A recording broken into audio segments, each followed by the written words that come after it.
Hello, and welcome to the CAP Advocacy Recap, a monthly podcast dedicated to catching you up on the top news for pathologists. I'm Alec Bose, here with your November 2023 recap. This month, we'll review the 2024 final Medicare physician fee schedule and what it means to you, as well as a grant for the CAP's work to promote effective communication in healthcare. We begin the day with a recap of the most recent AMA meeting. We sat down with Dr. Mark Synovec to discuss what happened at the meeting and what it means going forward. So Dr. Synovec, thank you for joining us on a podcast. We really appreciate your time today. Thank you very much. I'm excited to be here. Starting us off, what is the purpose of this AMA meeting and why is it important that it takes place?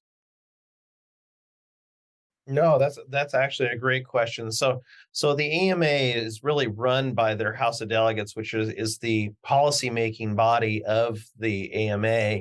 And that meets twice a year. We have an annual meeting in Chicago and then an interim meeting in different places throughout the country. And that's where basically all the specialties and all the state societies get together and through a resolution process, develop and fine tune, I guess, and hone AMA policy. So we met in November 11th and 14th in National Harbor and did that for another time. So what took place at this meeting and what issues were discussed and what, if anything, came out of it? Certainly. Well, again, with that many people attending, I think we have around 600 delegates and 600 alternates. There's a lot of business that goes through that, and we do that through reference committees. And so we have multiple reference committees addressing essentially everything that you can imagine in medicine as well as more. We did have some top issues that I think are important for the CAP membership to be aware of, and things that we really concentrated from the CAP, as well as the Pathology Section Council, which is a group of all the pathologists working for organized medicine within the realm of pathology to get those dealt with. The first and foremost is Medicare payment reform. This is a top priority for the AMA, and we actually adopted a new policy that was called "Continue to Prioritize Reforming the Medicare Payment System to Ensure Continued Economic Viability of Medical Practice." And really, the primary goal of that is to stop the 3.37% cuts that are proposed for next year in hopes of achieving a sustainable annual Medicare payment increase. So that's clearly one of the bigger issues that we had. Other things that are important for pathology is we continue to advocate for self-referral. One thing you do at the AMA is sometimes you sit at the table just to prevent bad things from happening. And there was actually a proposal or resolution that was asking the AMA to push to throw out the Stark Law, which is the ban on physician self-referral. And something that was growing in importance to many primary care physicians as they struggled through the COVID area. But the CAP leaders, we met and we urged the CAP or the AMA House of Delegates not to adopt the policy because a blanket reversal would be devastating, not only for pathology, but it would really go back and get back into the mess we were with physician self-referral before the Stark Law came up. So that was something we spent a lot of time. We believe that the CAP, because of our quality standards setting organizational position, really has a better idea and the knowledge to, if we were ever going to go to reform physician self-referral. But in any case, we believe it should be addressed really cautiously with appropriate guardrails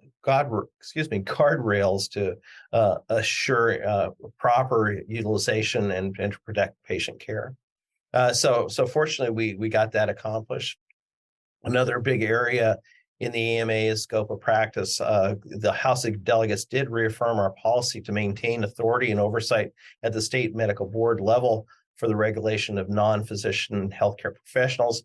And we also reaffirmed a policy on truth in advertising, which was related to that. The delegates also referred a study to the AMA Council of Legislation on a proposed policy directing the AMA to propose draft legislation that was regarding all facilities that have emergency medical care should have a real-time on-site presence of a physician. Although this doesn't directly affect pathology, obviously the dilution of physician services throughout healthcare is concerning to us as well as the House of Medicine. And so we supported that concept as well. The other thing that happens at the AMA House of Delegates meeting is a corollary meeting. That's the AMA Scope of Practice Partnership. The CAP leaders met there. We heard the updates of what the AMA is doing in this area, and that they're, again, doubling down on vigorously defending the practice of medicine against scope of practice expansion that threaten patient safety. Health system reform is also always a big issue at the AMA. We were actually, again, opposing some groups that continue to be concerned with the current state of affairs and are pushing a single-payer healthcare reform system. The AMA has a long time had an extensive policy to support a pluralistic system and continues to do that, although it keeps getting pushed by a minority fraction at this point. If anyone's interested, I encourage them to go on the AMA website and read their AMA vision on healthcare system reform. Really is good. The other thing that we spent a fair amount of time is talking about strengthening network adequacy. I'm sure most pathologists are aware this is an important issue to the CAP as well. And so we discussed this at the Pathology Section Council, and the AMA actually had a report on network adequacy and called the AMA to report establishment and enforcement of a minimum network adequacy standard for healthcare insurances to make sure that there's sufficient numbers and types of physician and providers to take care of the patients that are under that healthcare system insured. The AMA supports requiring health plans to report the number of physicians versus non-physicians in the healthcare network, just to make sure that we deal with the scope of practice things as well. One of the issues that did come up at the Pathology Section Council was the FDA proposed rule on their authority to regulate the laboratory developed tests, or LDTs. This came up at the Pathology Section Council probably just because of its timeliness with the proposed rule coming out earlier or this fall and having a limited time. There was a fair amount of discussion at this. And although all organizations and representatives at the PSC raised concerns over the proposed rule, there were clearly differences in the opinions of the appropriate tactics to influence the FDA as they seem to fast track their establishment of a final rule. I would encourage all pathologists to stay abreast of this issue because most of these, the pathology and laboratory organizations are obviously providing input on this. And I think all of us want to work to right-size the regulation to balance patient safety with laboratory quality and, of course, the efficient laboratory operations so we don't unduly encumber pathology practices. So those are kind of the high points of what we discussed at the AMA. Thank you, Dr. Synovec, for going through all those important issues. I think pathologists really need to know about these issues. Finally, what are the next steps for the CAP and pathologists after this meeting? Where do we go from here? The AMA House of Delegates, again, meets twice a year. And even though we deal with the business at hand through the resolution process, a lot of these resolutions are modified, resurrected, or referred, and then they come back for further discussion. So your CAP delegation, when those reports come out in preparation of the A24 meeting, we'll be reviewing those to make sure that the best interests of pathology are noted in those. And as new resolutions come through, we'll be following those as well. So there's a lot that we continue to do. As far as you as a CAP member, I think that what we really need to do is remind you how important you are in this cog. I want to thank all the CAP members that are also AMA members because really the way that the AMA is based, they provide representation on the number of AMA members we have.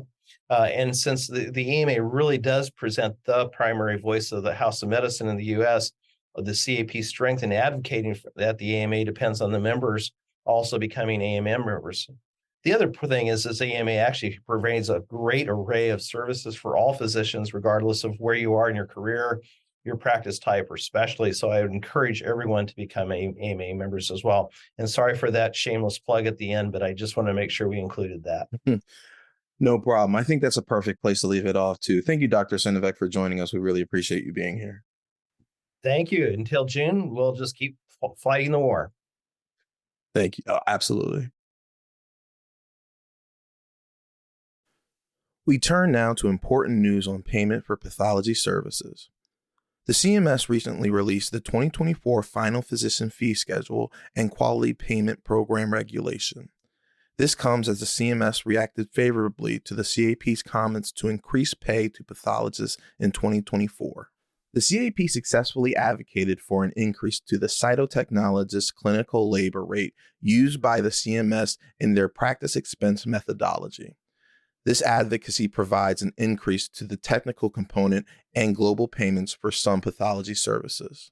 The final fee schedule also includes a 12% increase to the clinical labor rates for cytotechnologists, budget neutrality adjustments based on the new G2211 add-on code, the impact of the final rule, and much more. Be sure to visit cap.org for more info and to watch our full webinar on the fee schedule. And we end the day with a win for the CAP. The Council of Medical Specialty Societies, a coalition representing more than 800,000 physicians across healthcare, awarded the CAP and 10 other member specialty societies grants of $100,000 each to promote diagnostic excellence across the field of medicine. Last year, the CMSS and the Gordon and Betty Moore Foundation awarded the CAP another $100,000 grant that focused on understanding patients' experience with their pathology report. This grant addresses the challenge of redesigning a pathology report that effectively communicates pathology test results to patients and all members of the care team. While this will primarily focus on colorectal cancer pathology reports, it will also be used to gain insight from multiple stakeholders on the critical components of a pathology report, recommend different ways to improve communication of test results through pathology reports, and disseminate best practices through education and engagement, including potential publications and podcasts. You can find more details about the grant on our website. That's all for this edition of the Monthly Recap. Thank you so much for listening. For more information, be sure to subscribe to our weekly newsletter and follow us on X at CAPDC Advocacy. Once again, for Advocacy Communications, I'm Alec Bose, and we'll see you next month.